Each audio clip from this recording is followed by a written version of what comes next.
আসসালামু আলাইকুম, আমি মেহেদি হাসান তপু। আজকে আপনাদের সাথে চলে আসছি ধলা পাহাড়ের কিছু অজানা তথ্য নিয়ে।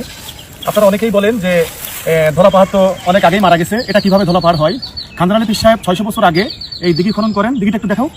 এই যে দিঘি, এই দিঘিটার নাম হচ্ছে ঠাকুর দিঘি। এই দিঘিটা খনন করেন, এবারে দিকে ফিরাও।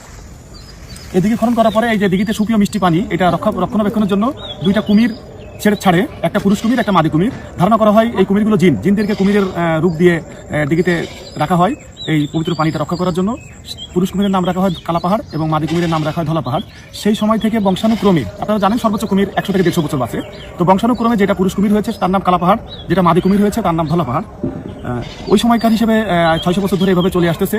সর্বশেষ খানজাহান আলী পীর সাহেবের রেখে যাওয়া যেই কুমিরের বংশধর কালা পাহাড় 2008 সালে মারা যায়, যেটা ষাটগম্বুজ বাগেরহাট জাদুঘরে শুধুমাত্র চামড়া দিয়ে বডিটা করা, মাথাটা আর্টিফিশিয়ালভাবে রাখা আছে এবং সেটাকে কবরস্থ করা হয় এখানে বড় ঘাটলার পাশে। মাজারের সামনে যে বড় ঘাটলা আছে টাইলস বাঁধানো, ওই ঘাটলার পাশে। ওখানে প্রায় আমার দেখা মতে 9টা কুমিরের কবর ওইখানে আছে, আগেও হয়তো আরও অনেক আছে। এরপরে 2016 সালে ধলা পাহাড় যে ছিল খানজাহান আলী পীর সাহেবের রেখে যাওয়া কুমির, সেই ধলা পাহাড় 2016 সালে মারা যায়। তারপর থেকে এর ভিতরে যখন কুমির কমে আসতেছে, আজকে প্রায় 36 বছর ধরে এই দিঘিতে কুমিরের ডিম থেকে বাচ্চা হয় না। প্রতি বছরই ডিম দেয় কুমিরে, মাদি কুমিরগুলো, কিন্তু বাচ্চা হয় না। তো সেই জন্য ইন্ডিয়া থেকে 2005 সালে বাংলাদেশ গভর্নমেন্টকে 32টা কুমির দেয়। ওইখান থেকে 6টা কুমির খানজাহান আলী মাজারের দিঘিতে অবমুক্ত করা হয়, যার ভিতরে 2টা পুরুষ কুমির এবং 4টা মাদি কুমির দেওয়া হয়।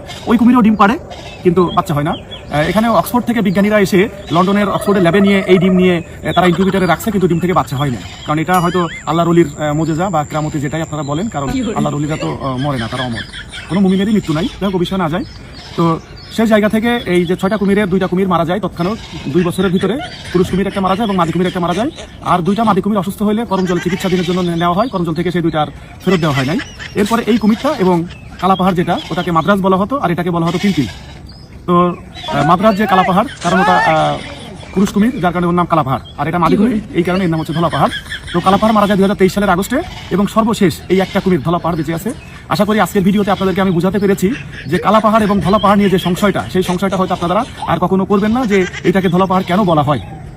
কারণ এটা মাদি কুমির। এই দিঘির খানজাহান আলী পীর সাহেব যে কুমির রেখে গেছে, মাদি কুমিরের নাম দেওয়া হয়েছিল ধলা পাহাড় এবং পুরুষ কুমিরের নাম কালা পাহাড়। সেই সময় থেকে হচ্ছে এটার নাম ধলা পাহাড়।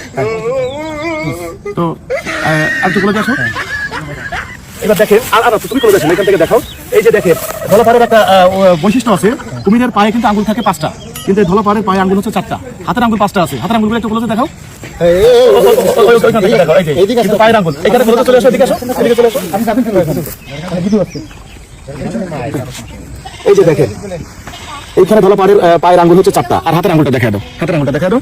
ওই যে দেখেন, হাতের আঙ্গুল হচ্ছে 5টা। ধন্যবাদ সবাইকে। এরা তোরা শেয়ার দাস না কেন? শেয়ার দে।